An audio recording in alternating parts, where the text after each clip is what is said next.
वैशेषिक दर्शन चौथा अध्याय पहला आनेक। ऋषि नित्य किसको कहते हैं?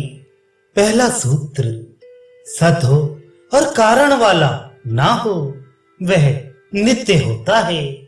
व्याख्या, जो वस्तु विद्यमान हो परंतु अपनी सत्ता के लिए किसी दूसरे कारण की आवश्यकता ना रखती हो वह नित्य है। सच शब्द के अर्थ हैं तीनों कालों में रहने वाला, और कारण की आवश्यकता ना रखे वह नित्य कहलाता है। उसके विरुद्ध जो किसी काल में हो और किसी काल में ना हो, जो अपनी सत्ता के लिए कारण की आवश्यकता रखता हो वह अनित्य है। जो वस्तु उत्पत्ति रहित है वह नित्य है, और जो उत्पन्न हुई है वह अनित्य है। इसलिए प्रत्येक वस्तु का जो कार्य है उसका कारण नित्य होगा, क्योंकि संपूर्ण अनित्य पदार्थ जिसकी अपेक्षा रखते होंगे वह उससे भिन्न होगा, अर्थात नित्य होगा।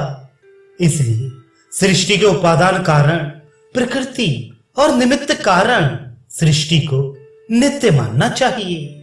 प्रश्न, एक कर्ता को ही नित्य मानना चाहिए, दूसरे को नित्य मानने की आवश्यकता नहीं है। उत्तर, कारण के गुण के अनुसार ही कार्य में गुण होते हैं। यदि एक ही नित्य पदार्थ माना जाए तो संपूर्ण सृष्टि उसके गुणों के समान गुण रखने वाली होनी चाहिए। जितने आभूषण स्वर्ण के होंगे उन सबों में स्वर्ण के गुण पाए जाएंगे। इसी प्रकार यदि एक कर्ता के अतिरिक्त उपादान कारण प्रकृति आदि को नित्य ना माना जाए तो संपूर्ण जगत में परमेश्वर के गुण पाए जाने चाहिए। कोई विरुद्ध गुण होना ही नहीं चाहिए, क्योंकि एक वस्तु में दो विरुद्ध गुण रह नहीं सकते, परंतु देखने से नितांत इसके विरुद्ध पाया जाता है। इसलिए कर्ता के अतिरिक्त प्रकृति आदि को भी नित्य माना जाए, यही ठीक है। प्रश्न, अभाव से भाव की उत्पत्ति करना ही कर्ता का गुण है, और यही कर्तृत्व है। इसलिए कर्ता बिना उपादान कारण प्रकृति के भी संसार को उत्पन्न कर सकता है। उत्तर, यदि अभाव से भाव की उत्पत्ति संभव है तो संसार में अभाव के भावोत्पत्ति का दृष्टांत मिलना चाहिए। द्वितीय, किसी रोग की चिकित्सा होनी ही नहीं चाहिए, क्योंकि प्रत्येक रोग का कारण अभाव हो सकता है। जो रोग किसी कारण से उत्पन्न हो तब तो उसके विरोधी से उसकी चिकित्सा हो सकती है। जब कोई कारण ही नहीं तो चिकित्सा किस प्रकार होगी? जब सारे रोगों का कारण अभाव ही है तो उसकी चिकित्सा किससे की जाए? कारण से कार्य की उत्पत्ति के तो सारे उदाहरण मिलते हैं, परंतु अभाव से भाव की उत्पत्ति का एक भी उदाहरण नहीं मिलता। इसलिए नित्य पदार्थ प्रकृति से ही परमात्मा सारे कार्य उत्पन्न करता है। दूसरा सूत्र, यह कार्य उसका लिंग है, क्योंकि व्याख्या, कारण जो नित्य है उसका लिंग कार्य है। कार्य ही से कारण का अनुमान किया जाता है। जैसे घड़े को देखकर उसके कारण पार्थिव परमाणुओं का अनुमान होता है। यदि मिट्टी के परमाणु पार्थिव नहीं होते तो उनका कार्य घड़ा कैसे बन सकता है? इसलिए परमाणु, जो कि अनित्य द्रव्य के उपादान कारण है, उससे और कार्य से अवयवी और अवयव का संबंध होता है। घड़ा अवयवी है और जिन परमाणुओं से वह बना है वे उसके अवयव हैं। इस अवयव अवयवी के संबंध से यह भी पता चलता है कि प्रत्येक कार्य के परमाणुओं की संख्या नियत है। छोटी वस्तु में थोड़े परमाणु और बड़ी वस्तु में अधिक परमाणु होते हैं। प्रश्न, प्रत्येक वस्तु में अनंत परमाणु होते हैं, इसलिए उनकी गिनती और अंत नहीं हो सकता। उत्तर, यदि प्रत्येक कार्य में अनंत परमाणु मान लिए जाए तो हिमालय पर्वत और सरसों के दाने में कोई अंतर ही नहीं रहेगा, क्योंकि दोनों ही अनंत परमाणुओं का समूह है। इसलिए परमाणुओं की संख्या अर्थात अंत मानना पड़ेगा। ऋषि, परमाणुओं का होना ही संभव है, क्योंकि जब दो परमाणु आपस में मिलेंगे तो वे दोनों एक दूसरे में समा जाएंगे या एक ओर से मिलेंगे। यदि एक ओर से मिलेंगे तो विभाग होना सिद्ध होगा, क्योंकि दोनों पार्श्वों में कुछ अंतर ना होगा। यदि सारे के सारे एक दूसरे में समा जाएंगे तो यह होना असंभव है। उत्तर, परमाणु दूसरे के साथ एक ओर से मिलते हैं, परंतु दो पार्श्व होने से विभाग सिद्ध नहीं होता। किंतु बीच में आकाश होने से विभाग उत्पन्न होता है। परमाणुओं के पार्श्वों में आकाश नहीं, इसलिए विभाग संभव नहीं। ऋषि, परमाणुओं का होना असंभव है, क्योंकि परमाणुओं से यदि एक रेखा बनाई जाए और रेखा गणित के नियम के अनुसार उसको विभक्त करना हो तो या तो विभाग असंभव होगा या 4.5 पर विभक्त होने से परमाणु में विभाग होगा। उत्तर, सृष्टि उत्पन्न होने का क्रम यह है कि प्रथम ही प्रथम परमाणुओं से क्षयणुक बनते हैं और क्षयणुक त्रिश्रेणु आदि होते हुए सृष्टि उत्पन्न होती है। सीधे परमाणुओं से सृष्टि नहीं बनती, इसलिए विषम परमाणुओं से कोई रेखा बन ही नहीं सकती, क्योंकि वह सृष्टि नियम के विरुद्ध है। तीसरा सूत्र, कारण के होने से कार्य होता है। व्याख्या, कारण के अभाव से कार्य का अभाव होता है, परंतु ये नियम नहीं कि कार्य के अभाव से कारण का भी अभाव हो। यदि सृष्टि का कारण परमाणु नहीं तो सृष्टि का उत्पन्न होना ही संभव नहीं, क्योंकि उपादान कारण का नियम संसार में देखा जाता है। यदि कार्य कारण का नियम संसार में ना हो तो कोई मनुष्य किस प्रकार किसी वस्तु को लेकर कार्य आरंभ करे। इसलिए जो गुण कारण में होते हैं वही गुण कार्य में आते हैं। जैसे घड़े आदि में देखते हैं कि यदि वह पीतल से बने तो पीतल के गुण, लोहे से बने तो लोहे के गुण, और मिट्टी से बने तो उसमें मिट्टी के गुण अवश्य पाए जाएंगे। ऋषि, कार्य और कारण सारे पदार्थ नित्य होते हैं, इसलिए कारण कार्य का संबंध ही नहीं होता। चौथा सूत्र, अनित्य ऐसा प्रतिषेध भाव विशेष रूप से हो सकता है। व्याख्या, जो वस्तु सावयव है वह संयुक्त होने के पूर्व न होने से और जिन पदार्थों से वह संयुक्त हुई है उसकी सत्ता के बिना उसकी सत्ता न होने से नित्य नहीं, किंतु प्रत्येक वस्तु जो सावयव है अनित्य है। जो लोग सारी वस्तुओं को अनित्य कहते हैं ये ठीक नहीं, क्योंकि अनित्य कहने से विशेषकर सावयव पदार्थों को अनित्य बताया है, सबको अनित्य होना नहीं। इसलिए सावयव पदार्थ अनित्य और निरवयव पदार्थ नित्य होता है। जगत के उपादान कारण परमाणु असंयुक्त हैं, इसलिए नित्य हैं। जहां जगत को अनित्य बताया है वहां जगत से आशय उत्पन्न होने वाली वस्तु से है। नित्य परमाणु को अनित्य नहीं कहा। ऋषि, बहुत से लोग तो सारे ही पदार्थों को अनित्य मानते हैं।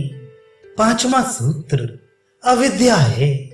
व्याख्या, जो लोग सारे पदार्थों को अनित्य मानते हैं वे परमाणुओं को भी अनित्य मानते हैं और उनके अनित्य होने में हेतु ये देते हैं कि परमाणु रूप, रस, गंध और स्पर्श वाले हैं, इसलिए अनित्य हैं। दूसरे परमाणु की कुछ ना कुछ मूर्ति है और प्रत्येक ओर से दूसरे परमाणुओं के साथ मिलाप होने से परमाणु के मध्य में आकाश होना संभव होने से और आकाश के होने से एक में दूसरा समा जाने से परमाणु सावयव है। इसका उत्तर कणाद जी देते हैं कि यह अविद्या है। वास्तव में परमाणु नित्य ही है। प्रश्न, परमाणु के भीतर आकाश है या नहीं? उत्तर, परमाणुओं के लिए भीतर बाहर का शब्द ही नहीं आ सकता, क्योंकि उस शब्द ही के अर्थ परमाणु है। जहां भीतर बाहर ना हो, जहां भीतर बाहर होगा वह परमाणु ही नहीं होगा। और परमाणु के भीतर आकाश कैसे हो सकता है? क्योंकि आकाश में परमाणु है। आकाश कहते हैं पोल को। जिस जगह परमाणु है वहां आकाश नहीं, क्योंकि वह स्थान परमाणु ने घेर लिया है। ऋषि, यदि परमाणु के भीतर आकाश न माना जाएगा तो आकाश सर्वव्यापक नहीं रहेगा। उत्तर, निरवयव परमाणु के भीतर ना होने से आकाश की सर्वव्यापकता में अंतर नहीं आ सकता। और आकाश जबकि पूर्व में विद्यमान था, जहां अब परमाणु है, तो किस प्रकार कह सकते हैं कि आकाश सर्वव्यापक नहीं? इसलिए जितने हेतु परमाणुओं के अनित्य होने में दिए जाते हैं वह सब अविद्या है। प्रश्न, यदि परमाणु है तो उसका प्रत्यक्ष क्यों नहीं होता? छठा सूत्र, महत में अनेक द्रव्यों वाला होने से और रूप से प्रत्यक्ष होता है। व्याख्या, प्रत्यक्ष उन वस्तुओं का होता है जिनका परिमाण महत अर्थात बड़ा हो, मध्यम परिमाण वाली हो, क्योंकि ना तो सबसे सूक्ष्म पदार्थ का प्रत्यक्ष होता है जैसे परमाणु, और ना सर्वव्यापक का प्रत्यक्ष होता है जैसे आकाश और परमात्मा। इसके अतिरिक्त एक द्रव्य का भी प्रत्यक्ष नहीं होता, किंतु सावयव का प्रत्यक्ष हो सकता है। परंतु वायु सावयव और महान होने पर भी दृष्टिगत नहीं होती। इसलिए बतलाया कि रूप विद्यमान हो उसको आंख देख सकती है, जबकि वायु में रूप नहीं, इसलिए आंख उसको नहीं देख सकती। परमाणु जबकि महत परमाण वाला नहीं और ना ही सावयव है, किंतु एक द्रव्य निरवयव है। और प्रत्यक्ष अनेक द्रव्य वाले सावयव का हो सकता है। इसलिए प्रत्येक प्रकार के गुण रखने वाले परमाणु को भी नहीं देख सकते। प्रश्न, जो गुण कारण में होते हैं वही कार्य में भी होते हैं, जबकि परमाणुओं से बने हुए कार्य द्रव्यों में महत्व अर्थात बड़ापन पाया जाता है, तो उस द्रव्य के कारण परमाणुओं में भी अवश्य होगा। इस प्रकार जब परमाणुओं में बड़ापन है तो परमाणु का अवश्य प्रत्यक्ष होना चाहिए। उत्तर, गुण तीन प्रकार के होते हैं, स्वाभाविक, नैमित्तिक और औपाधिक। स्वाभाविक गुण कारण से कार्य में आया करता है। नैमित्तिक गुण यानी संयोग से उत्पन्न होते हैं या किसी दूसरे सूक्ष्म द्रव्य से उसमें आ जाते हैं। जैसे पानी में सर्दी उसके कारण परमाणुओं से आती है जो उसका स्वाभाविक गुण है, परंतु गर्मी अग्नि का उसमें प्रवेश कर जाने से है जो नैमित्तिक गुण है। जहां नीचे लाल रंग का डांक लगा दो और ऊपर श्वेत नगीना लगा दो, वहां पर लाली औपाधिक होती है जो कि लाल डांक के कारण प्रतीत होती है।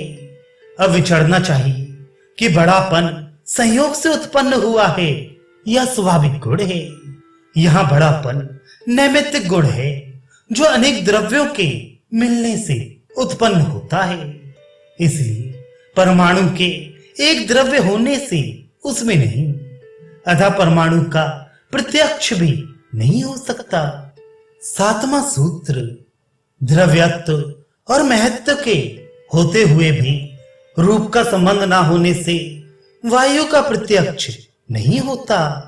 व्याख्या, यद्यपि वायु द्रव्य है और अनेक परमाणु रूप द्रव्यों के संयोग से उत्पन्न होने वाली होने से बड़ापन भी उसमें विद्यमान है, तो भी रूप का संस्कार ना होने से वायु में रूप का ज्ञान नहीं होता।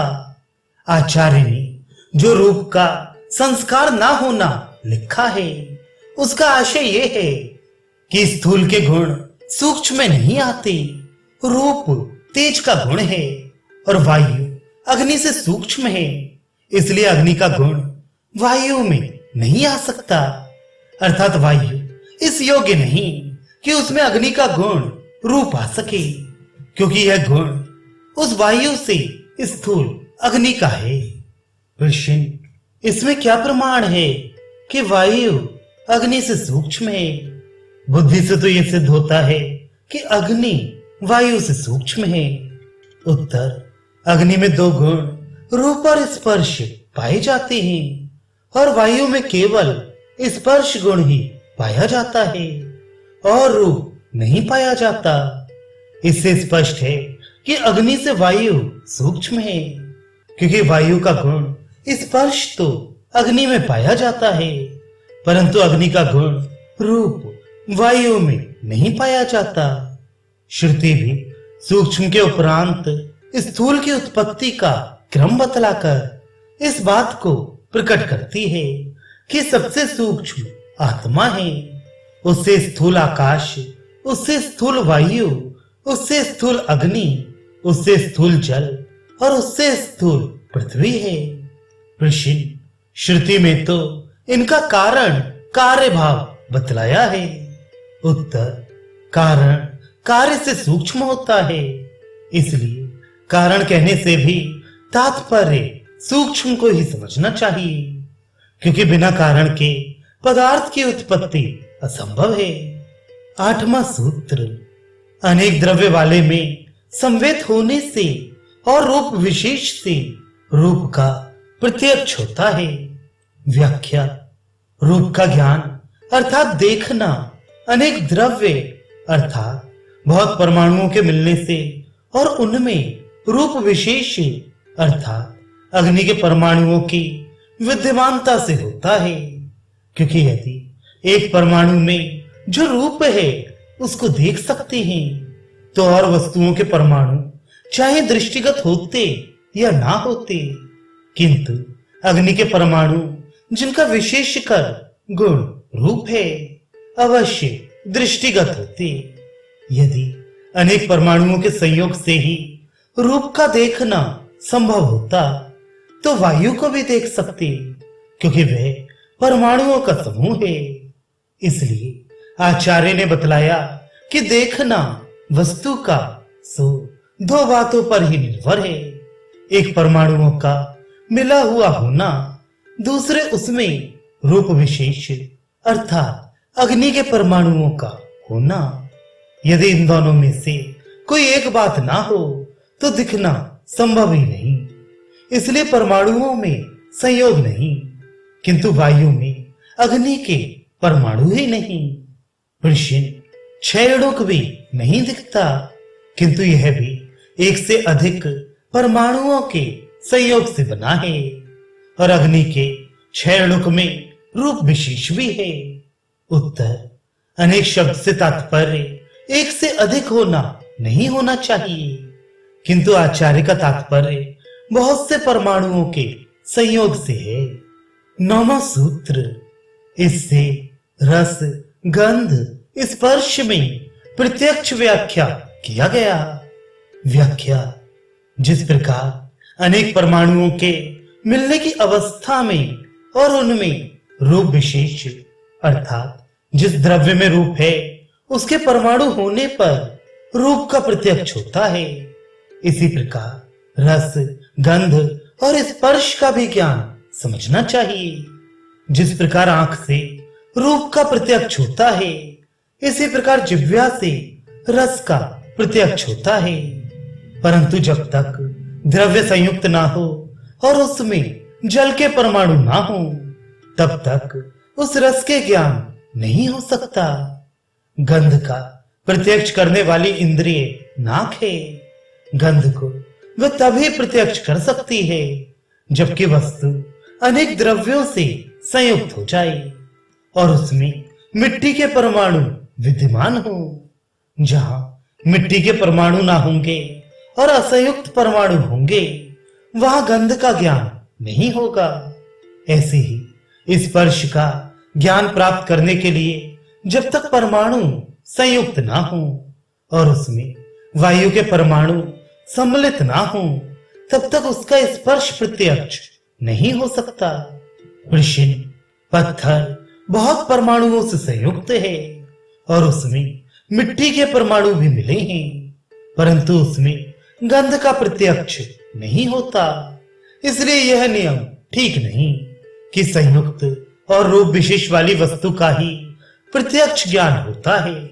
उत्तर, पत्थर में गंध है, परंतु उसका ज्ञान इसलिए नहीं होता कि पत्थर के अवयव इस प्रकार ठोस है कि उसमें पृथ्वी की अधिकता से आकुंचन अर्थात सिकुड़ने की शक्ति अधिक है, जिसके कारण मिट्टी का परमाणु बाहर की ओर उड़ने के स्थान में भीतर की ओर खिंचा हुआ है। और जब तक मिट्टी के परमाणु को नाक तक ना ले जाएं, तब तक उनके गंध का ज्ञान नहीं होता।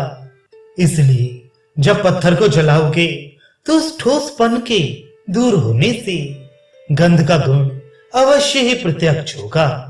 ऋषि, यदि गुणों का प्रत्यक्ष होना अनेक द्रव्यों के मिलने और उनमें विशेषकर उस गुण वाले परमाणु के होने की अवस्था में ही माना जाए, तो गुरुत्व अर्थात वजन जो गुण है और जिस वस्तु में रूप रहता है, उसमें गुरुत्व भी रहता है। गुरुत्व का प्रत्यक्ष न होने से इस नियम में व्यवचार प्रतीत होता है, अर्थात किस गुण का प्रत्यक्ष होता है, किसका नहीं। 10वां सूत्र, इसके ना होने से अव्यवचार है। व्याख्या, जिस हेतु से व्यवचार दोष दिया गया, अर्थात ये बतलाया गया है कि जैसे अनेक द्रव्यों के मिले हुए पदार्थ में रूप रहता है, उसमें गुरुत्व भी रहता है। इसलिए गुरुत्व का भी प्रत्यक्ष होना चाहिए, परंतु एक ही अधिकरण में दो गुणों के रहने से यह आवश्यक नहीं कि दोनों का प्रत्यक्ष हो। यदि यह सार्वत्रिक नियम होता कि एक ही इंद्रिय से एक अधिकरण में रहने वाले गुणों का प्रत्यक्ष हो जाए, उस अवस्था में व्यवचार हो सकता था, परंतु यह नियम ही नहीं, इसलिए व्यवचार भी नहीं है। और गुरुत्व और रूप को एक ही द्रव्य में रहता हुआ जानकर उनकी प्रत्यक्ष होने का विचार करना ही अविद्या है। प्रथम तो दोनों का अधिकरण ही एक नहीं, क्योंकि रूप तो अग्नि का गुण है और गुरुत्व पृथ्वी के आकर्षण से प्रतीत होता है। जब दोनों का अधिकरण ही एक नहीं, तो एक अधिकरण कहना बुद्धि को धोखा होने के कारण है। दूसरे, एक अधिकरण में रहने वाले दो गुणों का एक इंद्रिय से प्रत्यक्ष नहीं होता। जैसे अग्नि में रूप और गर्मी है, परंतु आंख से रूप का ज्ञान होता है, परंतु गर्मी का ज्ञान नहीं होता, क्योंकि आंख केवल रूप का ग्रहण करती है। यदि गुरुत्व में रूप होता तो आंख उसका ग्रहण कर लेती, परंतु नियम तो यह है कि गुण में गुण हो नहीं सकता। फिर गुरुत्व में गुण रूप गुण कैसे रह सकता है? जब गुरुत्व में रूप नहीं तो उसको किस प्रकार देखते? इसलिए इन बातों के ना होने से व्यवचार नहीं है। आशय यह है कि रूप, रस, गंध, स्पर्श और शब्द, इन्हीं का ज्ञान नियम से होता है। 11वां सूत्र, संख्या, परिमाण, पृथकत्व, संयोग, विभाग, परत्व, अपरत्व और कर्म, ये रूप वाले द्रव्यों में संवेद हो तो चाक्षुष होते ही।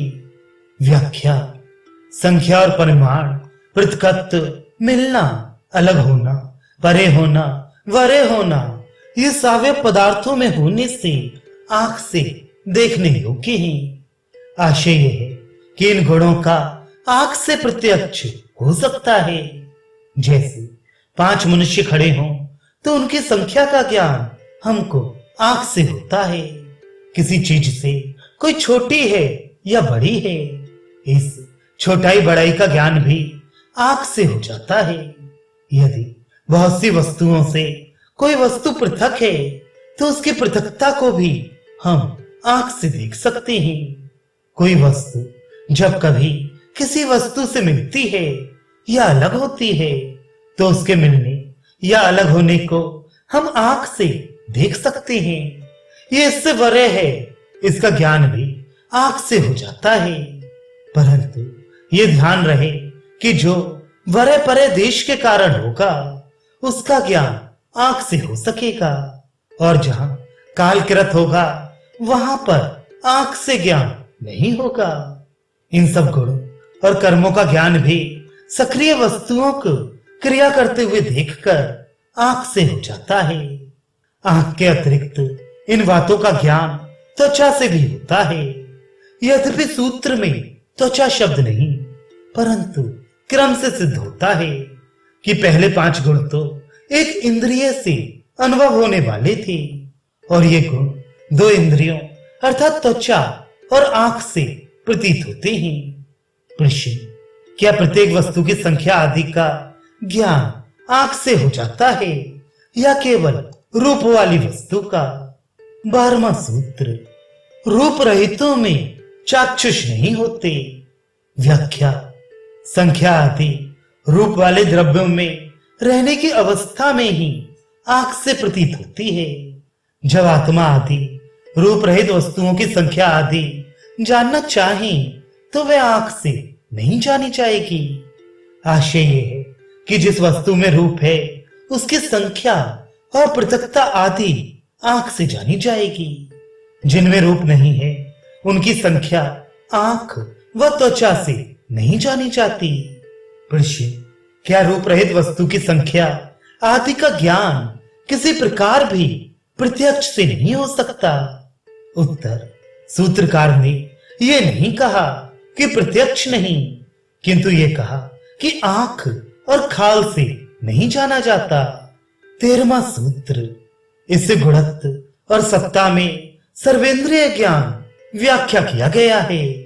व्याख्या, रूप आदि 5 गुणों का आंख आदि एक एक इंद्रिय से ज्ञान होता है और संख्या आदि का 2-2 इंद्रियों से और सुख दुख का मन से, परंतु भाव का ज्ञान प्रत्येक इंद्रिय से हो जाता है क्योंकि भाव और गुण का धर्म सामान्य है।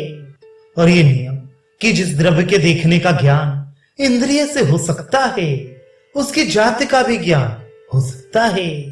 इसलिए जब इंद्रियों से गुणी का ज्ञान हो सकता है उन्हीं इंद्रियों से गुणी में रहने वाली जातित्व अर्थात गुणपन का भी ज्ञान हो सकता है।